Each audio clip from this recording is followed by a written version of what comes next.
plate smash. You're lying! Lady Claudette saw you in Nimes. Tears and snot ran down her face. She was holding a vintage 1610 bottle of wine. Was it a good year? I don't know, I don't drink. She gripped the neck of the bottle and flung it at the wall where Guillermo was standing. Whoa! He ducked just in time to avoid the glass. Aw, man, that's a waste of good wine, I'm sure. I don't know. Chérie. Don't you sherry me, you bastard! Can we not take it out on my wine collection again? Catherine threw another bottle in response. You kind of opened yourself up for that one, dude. Stop, Catherine. You're going to hurt yourself. Hurt myself? Like you care. You tell me you're off to Avignon last weekend, but you're actually in Nimes? Why are you making this into a huge deal? So I had to stop over at a neighboring town. It was no... It's a lie if you omit things. I told you at the very start of this relation, Guillermo. I want 100% honesty from you. And I've told you as well. I have a reputation. Rumors follow me. Idle mouths can't help but chatter.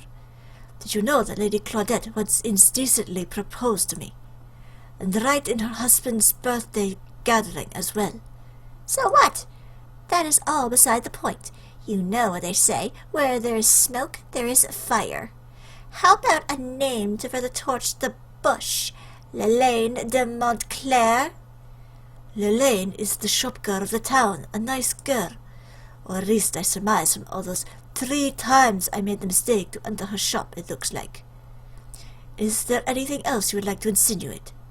Oh, nothing at all, sire. Why, is there anything I should know?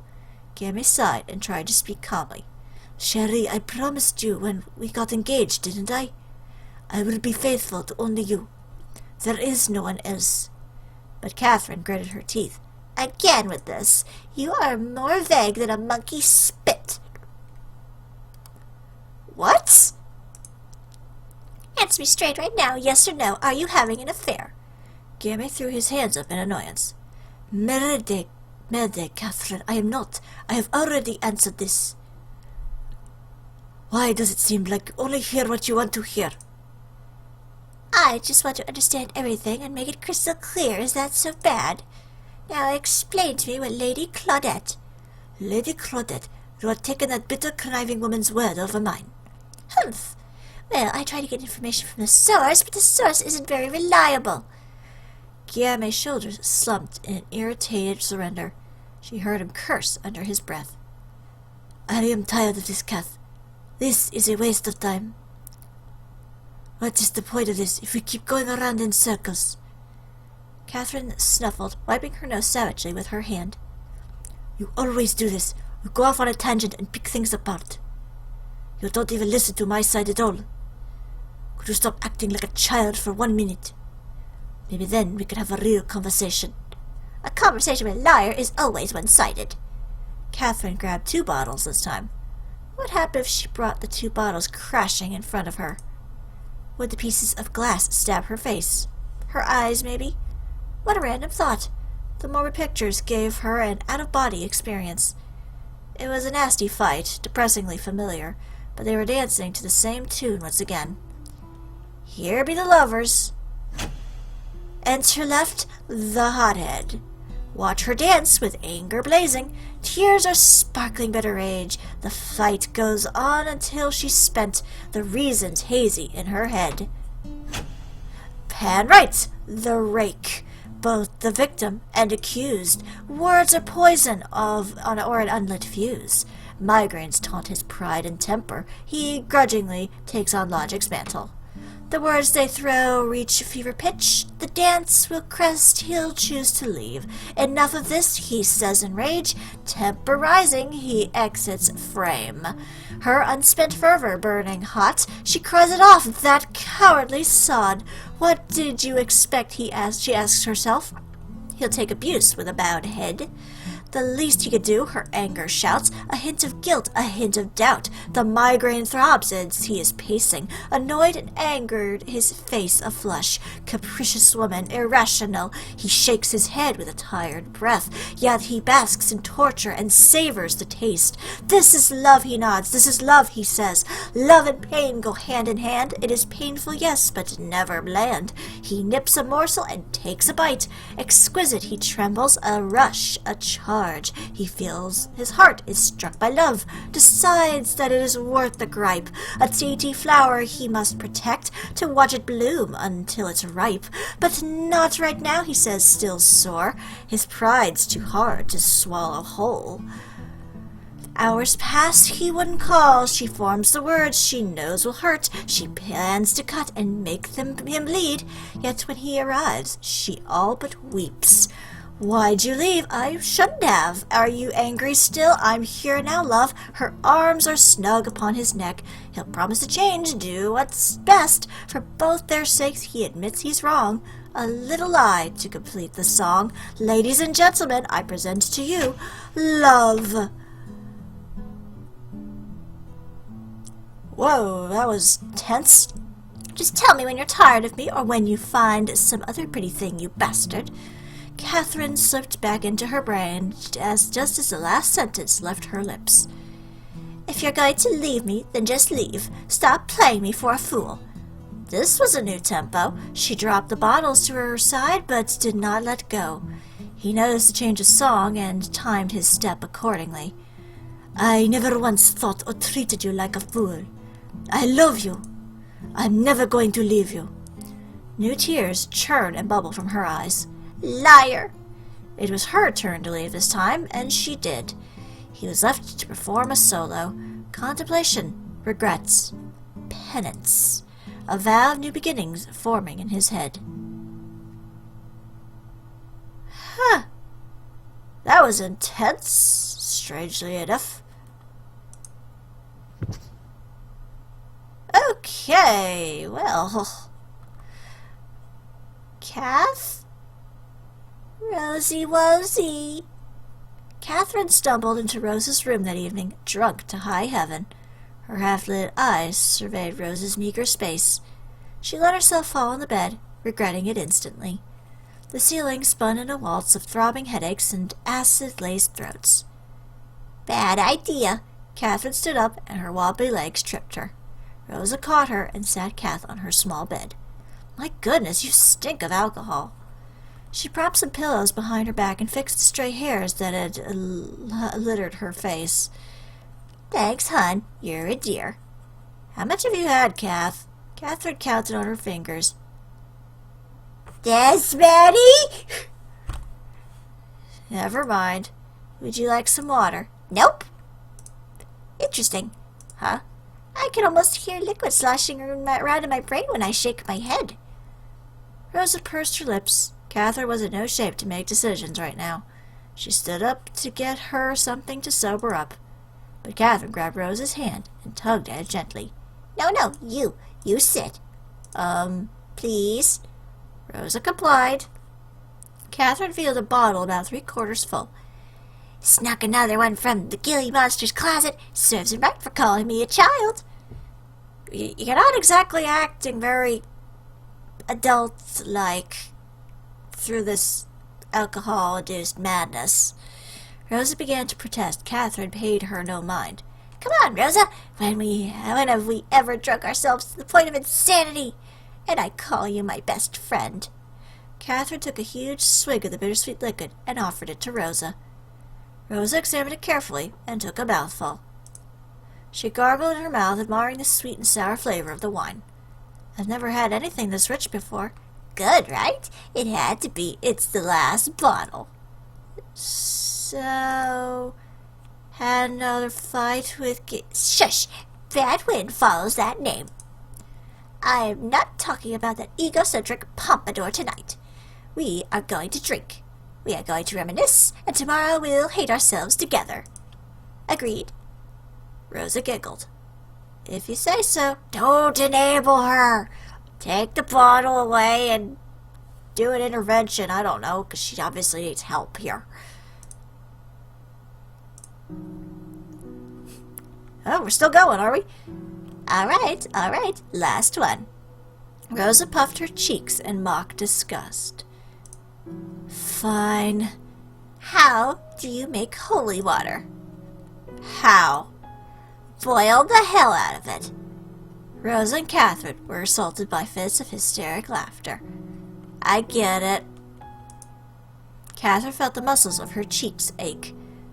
It probably is funnier 'cause she's drunk. That is so bad, I don't even have the words.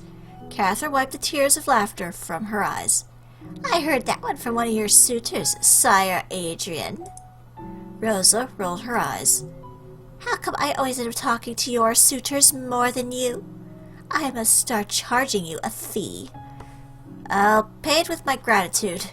What is wrong with Sir Adrian anyway? He seems like a nice man. Nice hair, nice teeth, nicely groomed mutton chops. The woman laughed. How about Sire Ferrand? He sent you that lovely bouquet of flowers. I'm not interested in a relationship at the moment.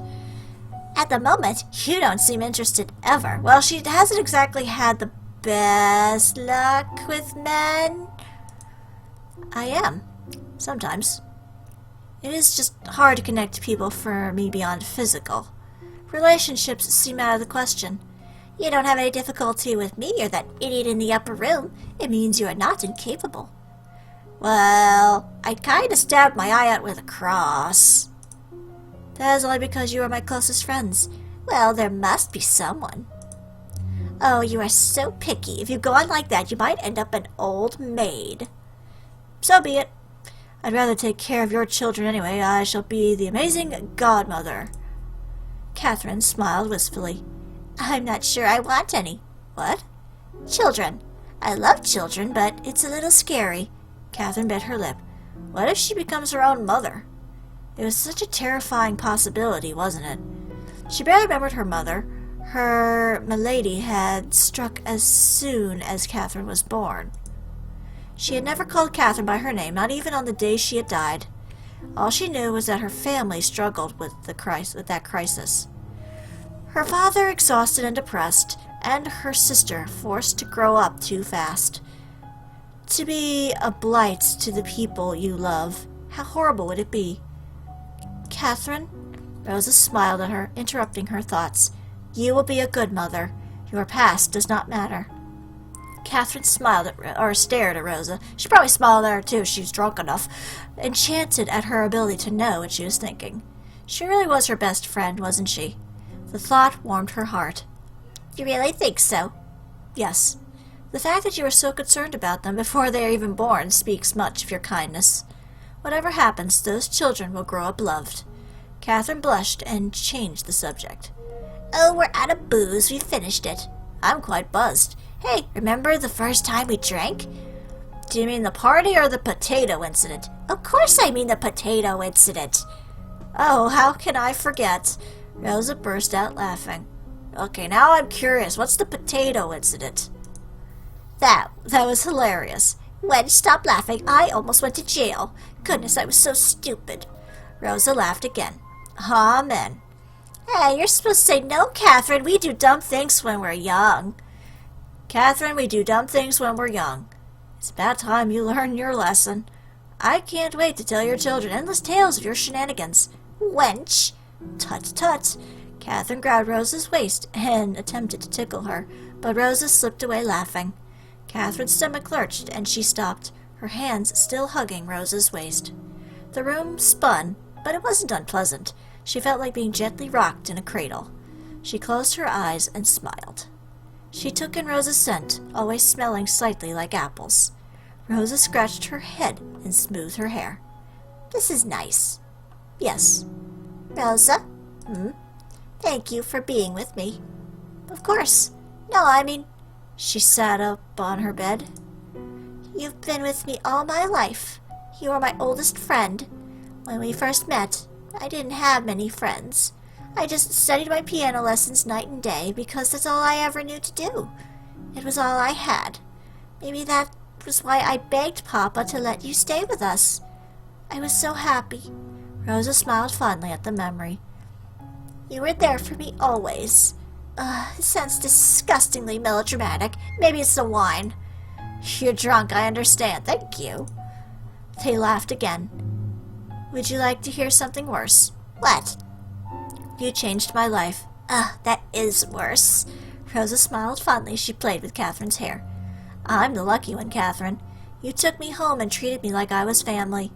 I wouldn't have known what a real family was like without you, Papa Francois and Emily. Even if Papa Francois always did avoid me, I know he cared for me like his own. Yes, why is that? That was why I liked him. He was a good man. I guess Daddy Dearest is dead, too. And you know, Guillermo was almost family, too. Catherine made a face at the mention of the man, but her eyes softened. I miss my father. Me, too. There was a pause. Catherine shifted awkwardly in her skin. Can I tell you a secret? Of course. Guillermo and I? We haven't had intercourse. Recently? No, I mean at all. Oh. Rosa cleared her throat. I see. After all these years? Well, after the first time, never again. Rosa blushed. Her head knitted together images of the two people she considered her friends. Rosa tried to push them away, but all she was able to do was paint the warped fantasies in gossamer and fuzz. She cleared her throat. Is that why you have separate rooms, even when we moved here to the chateau? No, that was his idea. He's very peculiar with his sleep. I imagine we'll be keeping the separate bedrooms even when we get married. I don't really mind. Well, your wedding is soon, isn't it? Perhaps you're just nervous. No, I don't think it's like that. Recently, we'd get intimate, but I always stopped when things got too sultry. Oh. He gets upset sometimes, but he says it's all right. Catherine looked down ruefully on her toes. He doesn't push me into it. I should be glad. But don't you think it's strange? What if I stay like this even after we get married? I don't understand why. Sometimes I get these doubts and I wonder why they are there. Isn't that unfair for him? I just feel like there is something wrong with me. There is nothing wrong with you other than the fact that you're currently intoxicated. But it makes me really insecure. This lack of, what if he's getting it somewhere else? It drives me crazy. And believe me, I want to. I just can't for some reason. I get this horrible feeling I can't explain. Rosa examined Catherine's face and came to a conclusion. It took me a while to understand sex. This no-nonsense comment surprised Catherine. Rosa went on. I was the same as you. I'd always had an adverse feeling for it. Like it's dirty and that I should be ashamed for enjoying it. I'd always thought love would make sex clean. But that's not how it works. They are two separate things. So just because you don't like sex, it doesn't mean you don't love him, Kath. Catherine looked up at her. Why do you even care so much to hurt him? What do you think love is? The warm feeling returned to Catherine's heart. How do you do that? Huh? You always know the right thing to say, always. Rosa blushed at this, suddenly aware that they were still in a loose tangle of an embrace. I've read a lot of smart books lately. I've evolved from the little kids' books. She tried to diffuse the situation with a laugh, but Catherine didn't drop her look. Candlelight played pretty shadows on her skin. It illuminated the glint in her eyes, the moist on her lips. Rosa felt the warmth of the alcohol rise up to her face. Her heartbeat increased steadily. Anyway, maybe you'll feel better about it when you are married. You're probably just nervous about the whole thing. She made attempts to curl away from Catherine's arms. Slowly, subtly run away. Dispersed the proximity, but she couldn't run away from her stare. Catherine's hand caressed Rosa's face. She touched her scars daintily, tracing them with her fingers. You're really pretty, Rosa, especially when you smile. Thank you, I think. You don't believe me? I don't think I am. I look in the mirror and I see a freak. Rosa, that's not true. It is fine. I liked being a freak. I wanted to be ugly. I used to bind my breasts and hide them in the shabbiest clothes I could find. Rosa touched her eye. This was penance, she remembered herself saying. For being a sinner and a freak. For attracting attention and spite. For dressing nicely. For letting her hair grow long. But really, I did this to myself. To hide. To hide? Rosa's mouth quivered. I thought people don't touch ugly things. But the truth is they do. So what I'd rather be is invisible. Catherine wrapped her arms around Rosa's neck. She heard Catherine sniff and wipe tears behind her embrace. She pushed Rosa's hair away and kissed her defective eye. You're not a freak, and you're not ugly. I love every part of you. They're all beautiful. Rosa forgot how close they were now, forgot Catherine's hands on her own. Here was somebody who accepted her with all her faults and ugliness. You always made me feel I am worth something. Because you are. You are beautiful, Rosa, inside and out. Rosa saw her face reflected in Catherine's eyes. In them she did indeed look beautiful. A lump formed in Rosa's throat. Catherine's face hovered above her cheek.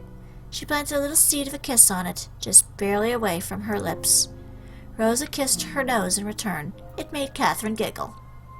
At first, the kisses were sweet, innocent, the kind of punch-drunk kisses that sent them both into bouts of giggling. But Catherine's hand caressed her neck. The kisses lingered. Lips smelled it, hands explored, and Rosa sucked on Catherine's tongue inside her mouth. Wine. Candle wax. Spit. That was what it tasted like. Rosa's hand began to swoon. Catherine's hand squeezed her right breast. Oh, okay, we're getting into lesbian territory, it seems. I think it was more common back then anyway. I'm not sure. But yeah, I was wondering if this was where it was going, especially when the alcohol was getting involved. Tripe. Grapes. Plush. Rosa began to taste more of her. Longing. Regrets. Tears. A sensational flavor she had never tasted before hovered at the edge of her tongue. Suddenly she was hungry for it. Take it all. Rosa savored the taste. She breathed deeply. All mine? Child? I want it? Her heart? I want her heart? Her love is sweet? Listen to my voice? Mother? I'm guessing that was mother, but it's hard to tell. But I'm so hungry, so hungry. Stop! Rosa flung her eye open. A sinking feeling of menace overcame her. No. Rosa pulled away. She pushed Catherine away from her face. Catherine's eyes snapped open, startled by Rosa's outburst. Why did you stop, greedy, selfish bitch? She blinked for a few seconds. A look of horror creeped on her face. I'm sorry. I didn't mean... No, Kath. Rosa couldn't stand the hurt in her eyes. She was probably blaming herself. Rosa wanted to show how wrong she was, but the lump in her throat became a rapacious mouth. A tumor had grown inside of her, a parasite. She could feel it pulse and slither inside her neck. She couldn't speak at all. Catherine wobbled off the bed. She wiped her mouth and cheeks, which were covered with a thin layer of drool. I'm so sorry, Rosa. I'm going to leave now. Kath! Good night. Rosa should have followed her. But when she tried to stand, the floor twirled. She choked at the flavor left in her throat. Sick and cloying, sticky sweet like honey. The taste both repulsed and enticed her. Thick spit leaked out of her mouth. She felt the urge to vomit. This is nothing, Mother. Just a bad after effect of alcohol. No, please don't call me that. It was an accident. Everything is fine. She would talk to Catherine tomorrow, assure her that this was not her fault. Everything was fine. There was an urgent knock at Guillemets' door. The clock read 2:15 in the morning. He closed his journal and stood up from his desk. Yes, coming. He opened his door. Catherine stood in front of him, her cheeks stained with hastily wiped tears. Kath! Guillemets, can we talk? Oh, is it quite late? Please, it's urgent. All right. Guillemets led her inside. Lady, you smell like my vintage bottle of Bourgogne. Is that how you say it? I don't know. I don't drink. Did you get so drunk you actually thought of apologizing first? I didn't think I'd see the day. Cherie, what's wrong? Catherine's thumb went to her mouth without thinking. How could she even begin to tell Gary what she had done? Honey, I was really upset with you today, so despite any good sense, I went and got myself drunk. This time I dragged Rosa along with me. Things have a tendency to go out of hand when alcohol is involved, as you know. Long story short, I came unto Rosa. You know Rosa, the girl who is almost like my sister. Yes, I may have forced myself on her, and I did that right after she told me she had been abused before. She felt Gammy's hand to take her thumb away from her mouth. Guth. She looked at her fingers in horror. Her habit had surfaced again. She thought she had gotten rid of this as she grew up, replacing the nail-biting with a meticulous, almost obsessive care for her fingers. My fingers are my livelihood. I must take care of them. Now the nails were chewed down to jagged stumps, and a couple of them had tiny blistering cuts. Guth, can you talk?